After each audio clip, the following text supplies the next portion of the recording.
अगर जीवन में सफलता प्राप्त करनी है तो मेहनत पर विश्वास कीजिए। किस्मत पर विश्वास करना बंद कीजिए। देखिए, किस्मत उसी के साथ होती है जो मेहनत करता है। तो आप भी मेहनत कीजिए और अपने अंदर आत्मविश्वास पैदा कीजिए कि आप कोई भी काम कर सकते हैं। अगर आपने टारगेट बनाया है कि आपको यूपी पुलिस का एग्ज़ाम क्रैक करना है, तो आप बिल्कुल करेंगे, लेकिन आपको उसके लिए मेहनत करनी पड़ेगी और खुद पर विश्वास करना पड़ेगा कि हाँ, मैं इस चीज़ को कर सकता हूँ। देखिए, आज है 20 मई और आज के वीडियो में कुल 11 प्रश्नों पे हम चर्चा करेंगे, जो कि आपकी सभी आगामी परीक्षाओं के लिए बहुत ही सिलेक्टिव और मोस्ट इम्पॉर्टेंट प्रश्न हैं। तो चलिए वीडियो को शुरू करते हैं। लेकिन इससे पहले बता दूं, जो लोग नए हैं वो चैनल को सब्सक्राइब जरूर कर लेंगे, साथ में बेल आइकन प्रेस करके वीडियो को लाइक और शेयर भी कर देंगे। देखिए, आज का हमारा पहला प्रश्न जो है बुक्स एंड ऑथर से है। पहला प्रश्न है कि अ प्लेस कॉल्ड होम किसकी लिखी गई पुस्तक है? तो देखिए, एक लेखिका है प्रीति शेनाय, इन्होंने लिखा है अ प्लेस कॉल्ड होम। और इनकी इस पुस्तक को जो है हार्पर कॉलिन्स पब्लिशर्स इंडिया के द्वारा प्रकाशित किया गया है। और इस उपन्यास में जो है, जो कर्नाटक का सकलेशपुर है, वहाँ पर एक काफ़ी स्टेट में मतलब वहाँ के इर्द गिर्द की एक कहानी है, जिसके मूल में एक मजबूत महिला नायक है। ठीक है, यानी कि एक महिला की कहानी है जो एक कॉफ़ी स्टेट में रहती है। कहाँ के? कर्नाटक के सकलेशपुर में। तो याद रखिएगा, अ प्लेस कॉल्ड होम प्रीति सेनाई की एक उपन्यास है जो कि पब्लिश होने वाली है। और अगला है कि हाल ही में कौन दोबारा भारती एयरटेल के मैनेजिंग डायरेक्टर और सीईओ बनाए गए हैं? देखिए, भारती एयरटेल बहुत ही पॉपुलर कंपनी है। एयरटेल का सिम आप में से बहुत सारे लोग यूज़ करते होंगे। तो इसी कंपनी के एमडी और सीईओ कौन बनाए गए हैं दोबारा? गोपाल विट्ठल। ठीक है, नाम याद रखिएगा, गोपाल विट्ठल दोबारा भारती एयरटेल के मैनेजिंग डायरेक्टर और चीफ एग्जीक्यूटिव ऑफिसर बनाए गए हैं। देखिए, जो कंपनी है भारती एयरटेल, इसके संस्थापक हैं सुनील भारती मित्तल, इनका नाम याद रखिएगा। और इसकी स्थापना 7 जुलाई 1995 को हुई थी। अगला प्रश्न है कि हाल ही में किस देश में स्काई ब्रिज 721 नाम का दुनिया का सबसे लंबा सस्पेंशन ब्रिज खोला गया? तो देखिए, स्काई ब्रिज 721 नाम का जो दुनिया का सबसे लंबा सस्पेंशन ब्रिज है, ये चेक गणराज्य में खोला गया है। इसकी लंबाई 721 मीटर है, इसलिए इसका नाम स्काई ब्रिज 721 रखा गया है। और देखिए, 721 मीटर का मतलब हो गया 2365 फीट। और देखिए, पर्यटक जो है इस ब्रिज पर आनंद ले सकते हैं 1125 मीटर ऊंचाई से प्रवेश करने का और 10 मीटर की ऊंचाई पर प्रस्थान करने का। और देखिए, ये पुल जो है 1.2 मीटर चौड़ा है। ठीक है, यानी कि बहुत ज़्यादा चौड़ा नहीं है। कितना है? 1.2 मीटर चौड़ा। और ये कुछ इस प्रकार से दिखता है, आपको जैसे दिख रहा है। ठीक है, और अगला प्रश्न है कि हाल ही में किस देश के पर्वतारोही केंटन कुल ने 16वीं बार माउंट एवरेस्ट फतेह किया?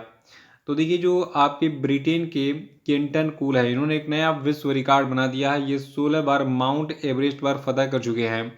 और इसी के साथ ब्रिटिश पर्वतारोही केंटन कूल जो है, ये सबसे अधिक बार माउंट एवरेस्ट पर चढ़ने वाले पहले विदेशी पर्वतारोही बन गए हैं।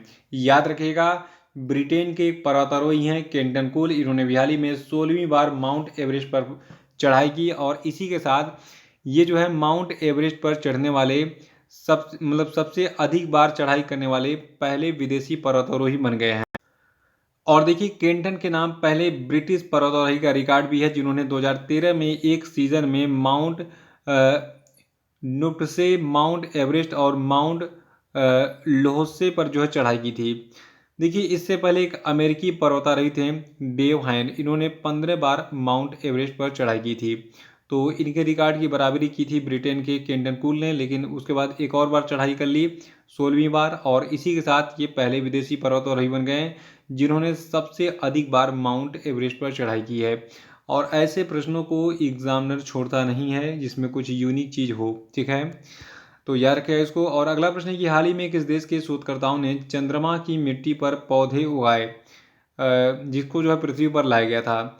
यानी कि देखिए, प्रश्न क्या कह रहा है कि देखिए, अमेरिका के शोधकर्ता जो है ये चंद्रमा पर गए थे, वहाँ से वहाँ की मिट्टी लेकर आए थे और उसी मिट्टी पर अभी हाल ही में पौधा उगाया गया है। ये पौधा कुछ इस प्रकार से दिखता है, झूम करके मैं आपको दिखा दूं। ये पौधा जो है जो उगा है कुछ इस प्रकार से है। और ये मिट्टी जो दिख रही है आपको एक बर्तन में रखी गई है, ये चंद्रमा से लाई गई थी। देखिए, भी हाल ही में फ्लोरिडा विश्वविद्यालय के अमेरिकी शोधकर्ताओं ने चंद्रमा की मिट्टी पर पौधे उगाए, जिसे पृथ्वी पर लाया गया था चंद्रमा से। और देखिए जो अपोलो मिशन था, अपोलो मिशन 11, 12 और 17, तो इसमें जो है अंतरिक्ष यात्रियों ने लगभग 50 साल पहले चंद्रमा से मिट्टी को पृथ्वी पर लाया था और इसी मिट्टी पर ये पौधा उगाया गया है। आपको बता दूं जो ये पौधा है इसका नाम क्या है, अरबिडो अरबिडोप्सिस थालियाना। ठीक है, अरबिडो अरबिडोप्सिस थालियाना, नाम थोड़ा सा टेढ़ा होता है। तो अरबिडोप्सिस थालियाना नाम का जो ये पौधा है जिसकी प्रजाति चंद्रमा मिट्टी पर उगाई गई है। और बता दें कि चंद्र मिट्टी में उगाए गए पौधे उतने मजबूत नहीं होते हैं जितने कि पृथ्वी की मिट्टी में उगाए गए पौधे वास्तव में अंकुरित और विकसित होते हैं। तो किसी तरीके से इस पौधे को बहुत मेहनत से उगाया गया है। देखिए यहाँ पे इस प्रश्न को घुमा के भी पूछा सकता है कि हाल ही में फ्लोरिडा विश्वविद्यालय के शोधकर्ताओं ने चंद्रमा की मिट्टी पर किस प्रजाति का पौधा उगाया था। तो ये प्रजाति था अरबिडोप्सिस थालियाना। इसको नोट कर लीजिएगा। देखिए प्रश्नों को एग्जामिनर घुमा घुमा के तोड़ मरोड़ के पता नहीं कैसे कैसे पूछ लें, तो इसलिए मैं सारी डिटेल आपको देता हूं ताकि आप कहीं से भी किसी भी प्रश्न का जवाब दे सकें। अगला प्रश्न है कि हाल ही में बांग्लादेश की प्रधानमंत्री ने किस देश को बांग्लादेश में स्थित चटगांव बंदरगाह के उपयोग की पेशकश की। तो देखिए बांग्लादेश की पीएम शेख हसीना ने कहा है कि भारत जो है ये हमारा जो चटगांव बंदरगाह है इसका उपयोग कर सकता है किसी भी तरीके से किसी भी काम के लिए। आपको बता दें कि चटगांव बंदरगाह तक पहुंच से भारत के पूर्वोत्तर राज्यों जैसे कि असम, त्रिपुरा, मेघालय और मिजोरम को लाभ होगा। और इसका थोड़ा सा मैं आपको चटगांव बंदरगाह का मैप में लोकेशन दिखाऊंगा। छोटा सा मैप मेरे पास है। देखिए चटगांव बंदरगाह कुछ इस स्थान पर है। ये एरिया बांग्लादेश का, ठीक है। और बगल में देखिए हमारा नॉर्थ ईस्ट का असम और बहुत सारे हमारे राज्य हैं, वेस्ट बंगाल भी सटा हुआ है। तो थोड़ा सा ट्रांसपोर्ट के लिए जो है आसानी हो जाएगी। कई सारी नदियां हैं, नदियों के नाम मैं आपको बताता हूँ। देखिए आज़ादी से पहले भारत के पूर्वोत्तर हिस्से में ब्रह्मपुत्र और बराक नदी प्रणालियों के माध्यम से इस चटगांव नदी तक पहुंच थी। और देखिए चटगांव बंदरगाह जो आपका है, ठीक है, तो जो आपका चटगांव बंदरगाह है ये बांग्लादेश की कर्णफुली नदी पर बनाया गया है। अगर परीक्षा में पूछा जाए कि चटगांव बंदरगाह को बांग्लादेश में कहाँ पर बनाया गया है, तो इसको बांग्लादेश की कर्णफुली नदी पर बनाया गया है, जिसका उपयोग करने के लिए अभी हाल ही में शेख हसीना ने भारत को खुली छूट दे दी है कि आप जैसे मन करे वैसे इसका यूज़ कीजिए। तो इससे जो है किन किन राज्यों को लाभ होगा। अगर एग्जाम में पूछा जाए कि मतलब बांग्लादेश के चटगांव बंदरगाह से भारत के किन किन राज्यों को लाभ होगा, तो इसके इस्तेमाल से जो है असम, त्रिपुरा, मेघालय और मिजोरम को लाभ होगा। 4 राज्यों के नाम बिल्कुल दिमाग में घुसा लीजिए। और किन नदियों के माध्यम से ट्रांसपोर्ट होगा, ब्रह्मपुत्र और बराक नदी के माध्यम से कर्णफुली नदी पर कनेक्ट होंगे हम लोग जो है चटगांव बंदरगाह पर जाने के लिए। अगला प्रश्न है कि द लैसेंट प्लानिटरी हेल्थ जर्नल में प्रकाशित अध्ययन के मुताबिक 2019 में दुनिया भर में प्रदूषण से कितने लाख लोगों की मौत हुई थी। तो देखिए कुल 90 लाख लोगों की मौत हुई थी 2019 में प्रदूषण के कारण। फिर से सुनिए, द लैसेंट प्लेटनरी हेल्थ जर्नल में प्रकाशित अध्ययन के मुताबिक 2019 में दुनिया भर में प्रदूषण से कुल 90 लाख लोगों की मौत हुई थी। देखिए जो आपका द लैसेंट प्लेटनरी हेल्थ जर्नल रिपोर्ट है, ठीक है, तो इसमें बताया गया है कि 2019 में दुनिया भर में प्रदूषण से कितने लोग मरे थे, 90 लाख लोग। और साल 2000 में जो है यानी कि सन 2000 के बाद से जो है अब तक इन आंकड़ों में 55% की वृद्धि हुई है। यानी कि 90 लाख पहले मरे थे 2019 में, और 55% की अगर वृद्धि हो गई तो मान के चलिए लगभग आपका 50,000 और वृद्धि हो गया, तो 1,40,000 हो जाएगा। इसके आसपास जो है ये आंकड़ा हो जाएगा। परसेंटेज में याद रखिए क्योंकि परसेंटेज में छपा मिला था मुझे पत्रिका में। देखिए लैसेंट प्लेटनरी हेल्थ जर्नल में प्रकाशित हालिया रिपोर्ट के अनुसार प्रदूषण संबंधित कारणों से दुनिया भर में हर साल लगभग 6 में से 1 व्यक्ति की मौत होती है। यानी कि 6 में से 1 व्यक्ति की मौत जो है कैसे हो रही है, पॉल्यूशन यानी कि प्रदूषण से। और अगला प्रश्न है कि दिल्ली के किस उपराज्यपाल ने 18 मई 2022 को अपने पद से इस्तीफा दे दिया। तो देखिए दिल्ली के जो उपराज्यपाल थे इनका नाम था अनिल बैजल। और बहुत एग्जाम में पूछा गया कि भैया दिल्ली के उपराज्यपाल का नाम बताओ और 1 नंबर ले जाओ। तो 1 नंबर लोग ले जाते थे, लेकिन अभी जो है थोड़ा सा 1 नंबर नहीं मिलेगा क्योंकि ये अब जा चुके हैं। अब 1 नंबर कैसे मिलेगा, अब यही पूछेगा कि 18 मई को दिल्ली के उपराज्यपाल ने हाल ही में इस्तीफा दे दिया, उनका क्या नाम था। तो इनका नाम अनिल बैजल था। इनकी स्टोरी मैं बताता हूँ। देखिए अनिल बैजल जो है इन्होंने मतलब दिल्ली के उपराज्यपाल के पद पर नजीब जंग का स्थान लिया था, जिन्होंने 2016 में इस्तीफा दे दिया था।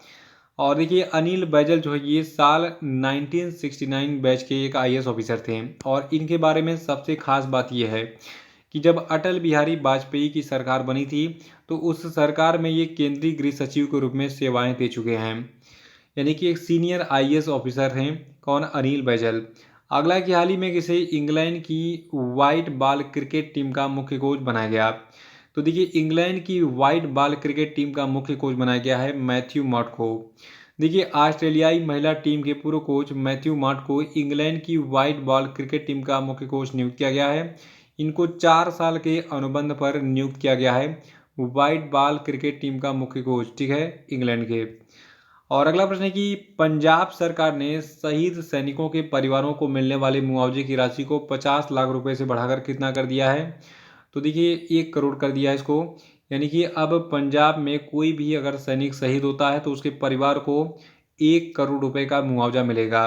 देखिए ये सम्मान मिलना भी चाहिए, क्योंकि जो व्यक्ति हमारे देश के लिए अपनी जान को न्यौछावर कर दे रहा है उसके लिए तो हमें लगता है बहुत सारी सुख सुविधाएं जो है सरकार को प्रोवाइड करनी चाहिए। इसी क्रम में पंजाब सरकार का एक काबिल तारीफ काम है, 1 करोड़ रुपए मुआवजा देती है वो जो भी सैनिक शहीद होता है। यूपी में तो बहुत बुरा हाल है और बिहार में भी और अन्य राज्यों में भी। यहाँ पे लगभग मान के चलिए मतलब 15-20 लाख रुपए दे के जो है किनारे कर लेते हैं, लेकिन सैनिकों को मुआवजा मिलना चाहिए अधिक से अधिक, ठीक है। अगला कि मुशफिकुर रहीम कितने टेस्ट रन बनाने वाले पहले बांग्लादेशी बल्लेबाज बन गए हैं? तो देखिए एक रिकॉर्ड और बना है। मुशफिकुर रहीम जो कि बांग्लादेश के क्रिकेटर हैं, यहाँ पे फोटो दिख रही है इनकी, तो ये जो है 5000 टेस्ट रन बनाने वाले पहले बांग्लादेशी बल्लेबाज बन गए हैं। और इन्होंने तमीम इकबाल का एक तरीके से रिकॉर्ड तोड़ा है। 5000 से थोड़ा सा कम रन बनाया था तमीम इकबाल ने, तो इनको पीछे छोड़ते हुए बांग्लादेश के मुशफिकुर रहीम जो है ये 5000 टेस्ट रन बनाने वाले पहले बांग्लादेशी बल्लेबाज बन गए हैं। यानी कि सबसे अधिक टेस्ट रन बनाने का रिकॉर्ड इन्हीं के नाम बन गया है।